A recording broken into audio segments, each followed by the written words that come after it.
Mesdames et messieurs, bonsoir. Merci de regarder Évasion Guinée et bienvenue dans ce journal, les titres de l'édition. Plus de 50 morts et des dizaines de blessés, c'est le triste bilan de l'accident survenu à Moribadou dans Beila. Ce vendredi a été décrété par le gouvernement journée de deuil national et de prière à la mémoire des victimes.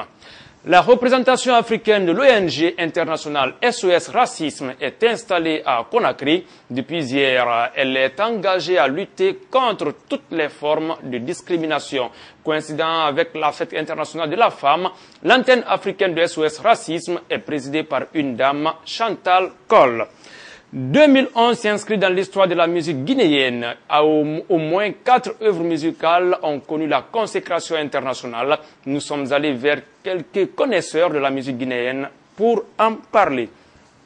Mesdames et messieurs, c'est tout pour les titres de ce journal. Encore une fois, bonsoir. La journée de ce vendredi saint a été décrétée journée de deuil national en Guinée suite au drame survenu à Moribadou dans la préfecture de Beila. C'était dimanche dernier. Le système de freinage d'un gros camion bondé de marchandises et de personnes à bord avait lâché, provoquant plus de 50 morts. Ce vendredi donc, des prières ont été dites pour le repos de l'âme des victimes. Bidina Condé.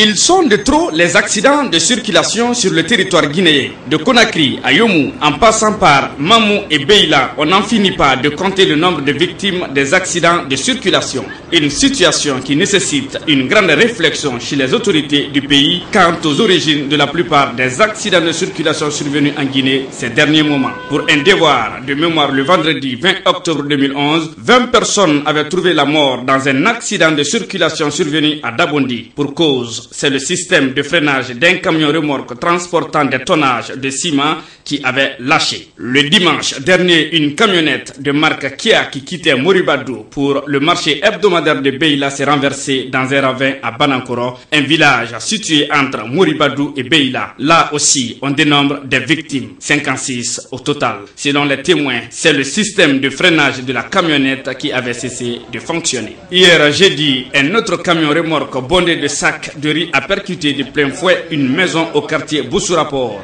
Pas de perte en vie humaine, mais une partie de la maison a été démolie. Là aussi, on parle du système de freinage. Ces accidents de circulation relancent à nouveau le débat sur la question de la visite technique en Guinée. Pourtant, il existe 2 centres à cet effet, Civita et Sokotak.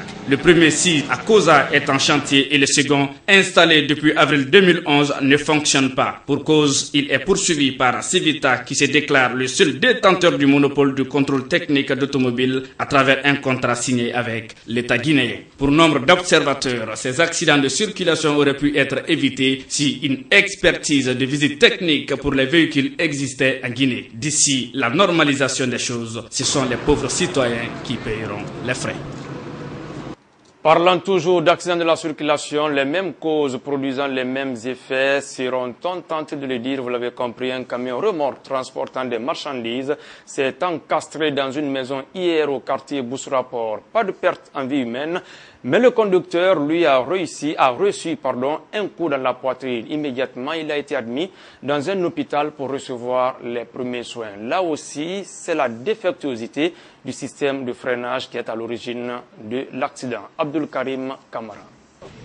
Il est environ 9 h ce jeudi quand ce camion remorque bondé de sacs de riz arrive à ce carrefour ici au quartier Boussouraport en provenance de Madina sur la corniche sud. Le chauffeur bifurque à gauche pour aborder cette colline quand cet autre remorque garé et 2 voitures dont un taxi prenant le sens inverse bloque le passage sur la colline. C'est alors que le conducteur du camion aurait demandé au chauffeur de ces voitures qu'on lui libère le passage en vain. Après beaucoup d'efforts pour maîtriser le gros porteur, le chauffeur constate que le frein de son camion a lâché. Celui-ci faisant machine arrière, la remorque revient s'encastrer dans cette chambre d'une maison appartenant au chef du secteur. Arrivé sur la colline, un homme en uniforme dans sa voiture bloque le passage, ainsi qu'un taxi. Ils n'ont pas voulu reculer pour nous laisser le passage et notre frein a lâché. Ce qui devait arriver est arrivé. Pas de perte en vie humaine, mais le choc a provoqué pas mal de fissures sur les murs de la maison. Les témoins accusent d'ailleurs les chauffeurs des deux voitures d'avoir provoqué l'accident. Ils fustigent leur comportement qui serait récurrent à ce niveau de passage sur cette colline. Le camion était arrivé sur la colline, mais il n'y avait plus de passage à cause des voitures qui venaient dans l'autre sens. C'est devenu une habitude chez les chauffeurs, alors qu'il est interdit de garer à ce niveau. Les chauffeurs des voitures n'ont pas du tout raison.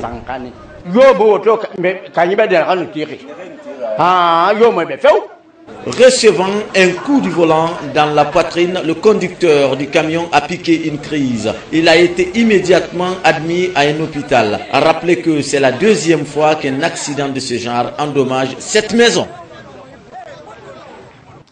2 jours pour valider et lancer le programme de réforme de l'État et de modernisation de l'administration publique. C'est au cours d'un séminaire gouvernemental qui a débuté ce vendredi au ranch de Kondéa à Kindia. Le gouvernement guinéen partage ses moments avec ses partenaires techniques et financiers, ainsi que la société civile et le corps diplomatique accrédité en Guinée. Le point avec nos envoyés spéciaux, Alpha Omar Bari, Mustafa Gomez Bangoura. Plusieurs communications ont ponctué cette première journée de ce séminaire. Celle qui aura surtout marqué les esprits reste celle du Haut Commissariat à la réforme de l'État qui a posé un diagnostic des plus alarmants de l'administration guinéenne. Pour Sékou Kourouma, l'administration guinéenne est malade et même très malade. La corruption, la gabegie, le laxisme, les détournements sont des phénomènes qui font que le pays n'avance guère. Il faut donc revoir cet état de fait, trouver immédiatement des solutions, mais surtout punir les responsables qui seront pris. La Guinée a longtemps souffert et continue de souffrir. Les populations s'appauvrissent au jour le jour et l'écart entre riches et pauvres s'agrandit. Le même diagnostic a été fait par les partenaires techniques et financiers de la Guinée. En témoignent les propos du représentant de la Banque mondiale, M. Siaka Bakayoko, je cite, « La Guinée doit changer de façon de faire. Les cadres guinéens doivent être plus responsables de la gestion de la chose publique. » Fin de citation. Le premier ministre guinéen qui a procédé à l'ouverture des travaux dit attendre beaucoup de ce séminaire puisqu'il permettra à son gouvernement de formuler de nouvelles orientations pour la qualification des actions qui seront entreprises. Bientôt, une conférence internationale sur la sécurité se tiendra en Guinée. L'annonce a été faite par le directeur général de Global Holding. C'était lors d'une conférence de presse. Au moment venu, l'entreprise compte organiser des sessions de formation sur la sécurité publique, la surveillance d'entreprises privées, minières et douanières. Ben Oumar Silla, compte rendu. Sans la sécurité, pas de stabilité politique et économique et l'argent fuit. C'est en ces termes que le directeur général de Global Holding a introduit cette conférence de presse. La sécurité étant le facteur primordial de tout développement, cette entreprise entend apporter la technologie de sécurité, de surveillance, mais aussi renforcer la capacité des agents par les formations. Toutes ces sociétés de sécurité qui sont aujourd'hui présentes sur le territoire guinéen, si qu'on puisse créer ensemble d'emplois, il faut apporter des technologies, il faut apporter des formations. Il faut que ces sociétés aujourd'hui minières qui sont là puissent aussi trouver aussi une garantie de s'étendre. Cette conférence internationale sur la sécurité qui se tiendra en Guinée du 24 au 26 avril prochain permettra à Global Holding de présenter les dernières avancées en technologie de la sécurité publique, surveillance privée, entreprises minières, aéroports et douanes. Nous, on ne fait pas ni de gardiennage, ni on a des gardes-corps. Notre domaine, c'est la technologie et c'est la formation. On va présenter pendant la conférence des cours de formation destinés aux différents secteurs de la sécurité. Des cours de formation pour la sécurité étatique, des cours de formation pour les entreprises de sécurité, des cours de formation pour la sécurité des grandes entreprises et des entreprises minières. Ces cours de formation, ce sont des cours homologués par la communauté européenne. La conférence cible les personnes qui participent activement aux prises de décisions dans les entreprises et institutions. Cette conférence est orientée à tous les Guinéens en amont. Et en aval, force est de constater que les grandes entreprises, c'est-à-dire tous ceux qui disposent des portions de pouvoir ou tous ceux qui qui peuvent prendre des décisions en termes d'entreprise sont concernés.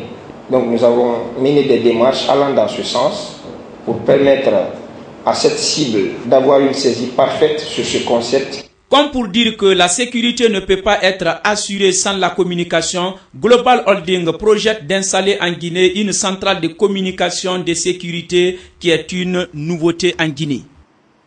C'est une denrée rare en Guinée. Depuis jeudi donc, Conakry abrite sur son sol le siège d'une ONG internationale. Il s'agit de SOS Racisme qui installe enfin une antenne en Afrique. SOS Racisme Afrique est présidée par Mme Chantal Coll, PDG du groupe Allo Guinée. À l'occasion, elle promet de rendre très dynamique cette organisation, ce avec l'appui des hommes de médias. Et a rappelé que SOS Racisme lutte contre toutes les formes de discrimination. Aboubakar Kondi. SOS Racisme est une ONG créée au milieu des années 80 en France face à la montée de l'expression politique du fascisme qui est le Front National. Objectif, lutter contre les violences faites aux jeunes issus de l'émigration et les dénis de justice. L'ONG a réussi son pari. Ça a permis de créer un cordon sanitaire contre, contre les idées du frontiste, du Front National. Le Front National, au milieu des années 90, ça avait été jusqu'à diriger 5 villes en France. Ils ont perdu ces villes-là.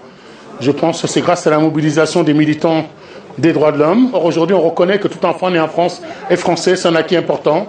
Ça a permis surtout de créer une association où, lorsqu'il y a des actes de racisme, de violence raciste, d'exactions contre les étrangers, eh ben, on puisse, par un coup de téléphone, mobiliser un réseau, descendre dans la rue et faire valoir ses droits. SOS Racisme a désormais son antenne Afrique, dont le siège se trouve à Conakry. L'installation a été faite au cours d'une conférence de presse. Un sentiment de défi avant tout. Quand on accepte ce genre de challenge, on accepte de rentrer dans un défi. Donc voilà, la compétition est lancée pour faire de SOS Afrique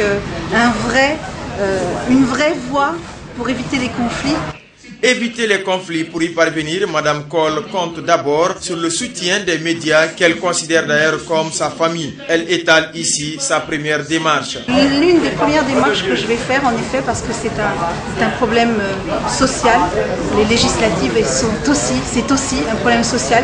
Donc je vais faire la démarche d'aller vers les politiques et de les inviter à dialoguer. Dialoguer parce que je pense que même après la guerre, on est obligé de parler et on peut l'éviter si on en parle avant et si on se comprend avant, tous de façon objective.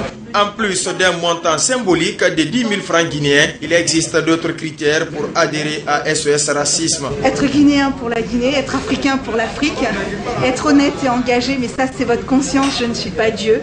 Et puis vous levez tous les matins en disant que vous voulez un pays en paix, des hommes qui dialoguent, une Assemblée nationale qui fait son travail et qui relève les défis pour le pays et pour le continent. Avant l'installation du bureau SOS Racisme Afrique, l'Afro-Français a présenté un échantillon de son livre intitulé L'enfant noir d'Afrique, une œuvre de 240 pages dans laquelle l'auteur retrace les différents combats menés et les différentes revendications à l'endroit des couches démunies. Un roman qu'il promet de mettre gratuitement à la disposition des bibliothèques guinéennes. C'est une information qui est tombée ce vendredi, la libération de 17 détenus dans l'enquête de la tentative d'assassinat qui a visé le chef de l'État le 19 juillet 2011. Aucune charge n'a été retenue contre eux par la chambre de mise en accusation. Parmi ces détenus libérés figurent notamment le général Bachir Diallo, le commandant Asmiou Kamara et le colonel David Abba. Ils sont désormais 48 autres détenus dans la même affaire qui attendent d'être jugés. Fali Guilavogui.